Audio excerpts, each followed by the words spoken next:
She was less than a minute from home when a man grabbed her and forced her into a car, and no one saw it happen. By the time her family realized she was missing, he'd already driven her miles away. And what he did next made this one of the most disturbing child abduction cases in Australia. About 100 kilometres southwest of Sydney, the small town of Bargo sits along the Hume Highway. It's a kind of place where nothing like this is supposed to happen, where kids walk home alone and parents don't think twice. That's where 9-year-old Ebony James Simpson lived.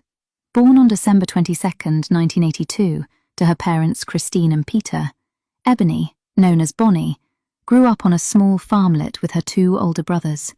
She was gentle, a little shy, but warm once you knew her. She liked school, played netball, and had a simple goal for the future. She wanted to become a police officer. On August 19th, 1992, she finished school at Bargo Public School and got on the bus home just like always. Nothing about that day stood out. She was meant to be met at the bus stop, about 400 metres from home. Usually her brother was there, but that day he stayed behind at school.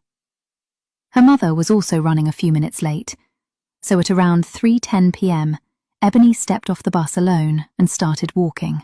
It was a short distance, a familiar road, but she never made it. When her mother arrived and didn't see her, it didn't add up. Ebony wasn't the kind of child to go somewhere without saying anything. Calls were made to her friends. No one had seen her. By 4:30 p.m, police were notified. Search teams moved quickly.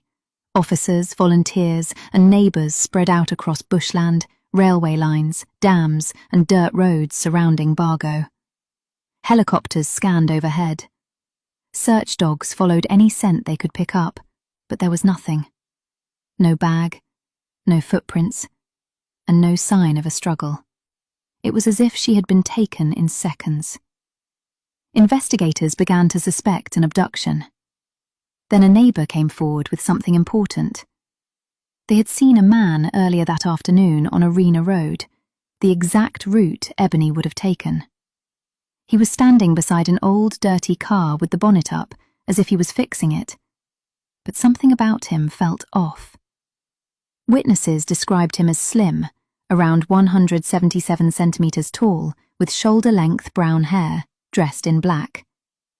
The car looked worn, possibly a Mazda or Datsun, with visible exhaust staining. He didn't appear focused on the car. He appeared to be waiting. Police later realised that same vehicle had been seen near schools in the area in the days before Ebony disappeared. It didn't seem random anymore. A composite sketch was created, and tips began coming in. One name kept being mentioned: Andrew Peter Garforth, 29 years old, living nearby and known to police. When he was brought in for questioning, it didn't take long. Within 30 minutes, he confessed. He admitted he saw Ebony walking alone after she got off the bus. He used his car as a distraction, pretended to be fixing it. Then he grabbed her, forced her into the boot, and drove away. As he drove, he turned the radio up loud to drown out her cries. He took her to a remote bushland area near Wombarra, stopped along a dirt track off Charles Point Road. There he restrained her and assaulted her. She begged him to stop, but he didn't. Afterward, he carried her to a nearby dam and left her there bound. He knew she could swim, but he also knew she wouldn't survive.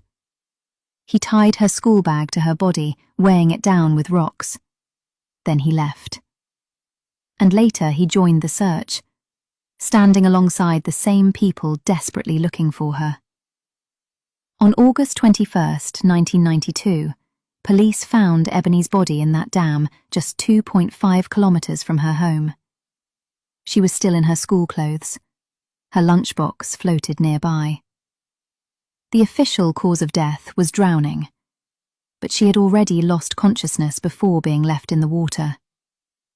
The next day, Garforth was charged. In 1993, he pleaded guilty and was sentenced to life in prison without parole. He showed no remorse. None.